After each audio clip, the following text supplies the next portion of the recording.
In this video, Jordan Peterson explains how you become aware of something only when it doesn't work properly.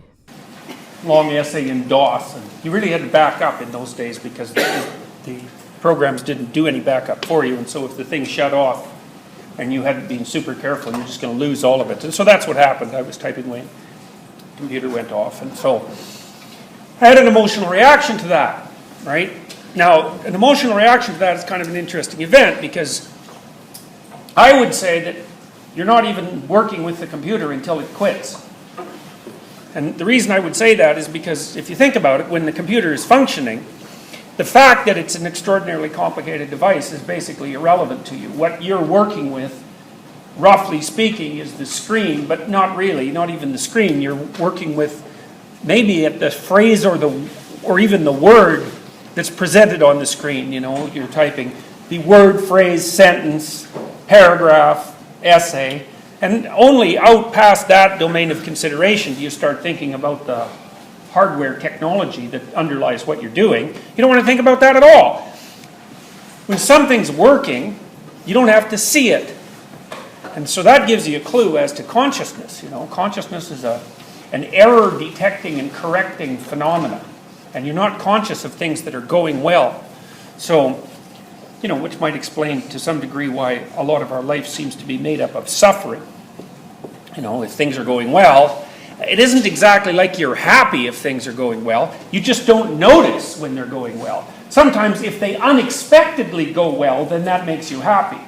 But otherwise, it's just the same old thing, even if it's amazing. So the point is that a lot of things, first of all, that there's a lot of things going on to make up an object that you don't detect with your vision. You know, like you never think, well, the reason that the computer works is because the sun is, you know, acting properly. But it is, of course, the case that endless numbers of things have to be stabilized that you don't see. And you might say, well, the sun isn't part of the computer, but, well, that's wrong.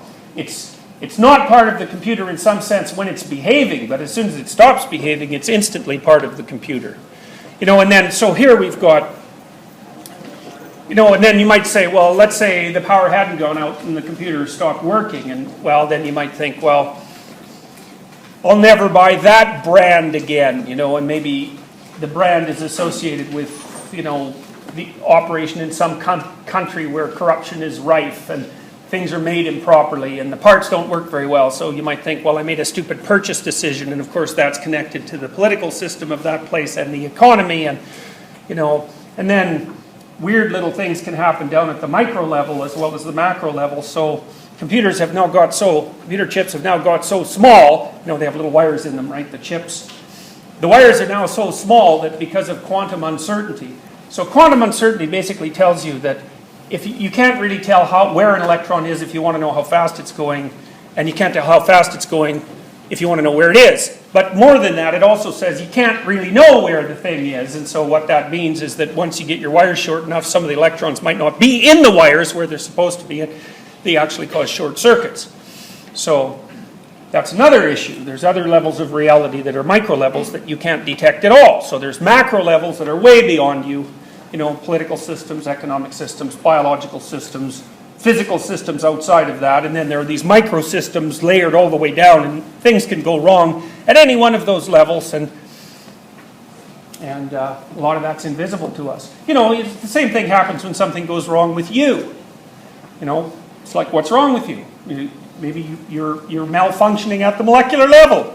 Your DNA isn't working properly, so you get cancer, or maybe some virus, which is even smaller than the DNA, comes in and, you know, takes up residence, and that's really not so good. Or, you know, maybe you're eating something wrong and you have an organ malfunction, or maybe your family's screwed up and you're stressed half to death, and the reason they're screwed up is because you live in let's say a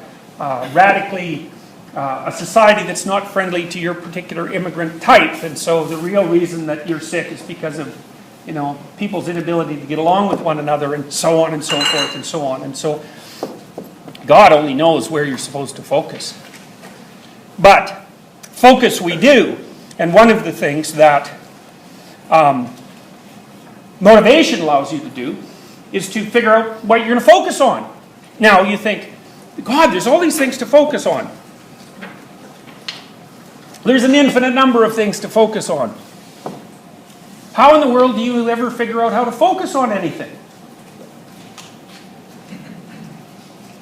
Well, the answer to that is evolution, fundamentally. It's like,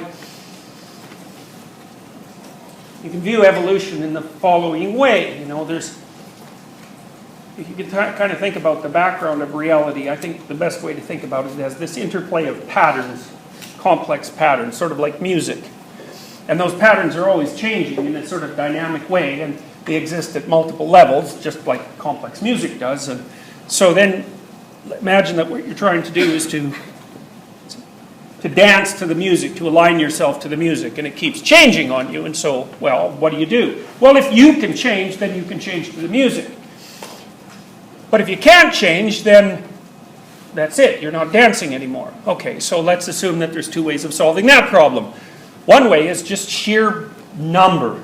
You're a single-celled organism or a mosquito, and you don't have that much neural capacity for transformation, and so you don't know what the melody is going to be when you lay your eggs if you're a mosquito, and so you produce like 1,000,000 eggs, and some of them can dance to the current beat, and the others can't, and so they all die. And so that's what happens over the course of evolution for a very, very long time. The melody keeps changing, and then what creatures do is propagate a whole variety of variants of themselves, and in the case of like small animals, or fish even, or crayfish, or that sort of thing, you know, they just overproduce offspring like mad and hope that one of them can dance to the current tune. And then, you know, we get 3.5 billion years later, roughly speaking, here we all are, and what we've got is this dynamic nervous system, and it enables us to take an external pattern and map it to a neurological pattern, or multiple neurological patterns, because we can interpret things, right? And then to output that to multiple behavioral patterns. And so in some sense what we've done is we've internalized the process of evolutionary variation into ourselves. And the more complex, roughly speaking, the more layers your nervous system has. Imagine there's a pattern on your skin, and then that's interpreted by a pattern of nerves, and then those nerves have an output. Their sensory nerves will say, then those have an output to motor nerves, and then those have an output to muscles. That's you, roughly. You know, you're maybe a 4-layer thing in that regard. But then you grow all these extra layers of neural tissue, you know, so that the layers are hundreds of cells thick, hundreds of layers thick, and then you can map a whole bunch of patterns in the external world onto a whole bunch of patterns in the neural world, and then onto a whole bunch of patterns in the motor world. And so that makes you dynamically adaptable. But you learned all that through this incredibly painful process of evolution, which basically consisted of the death of like 99.999% of everything that ever lived, right? Species and individuals alike. So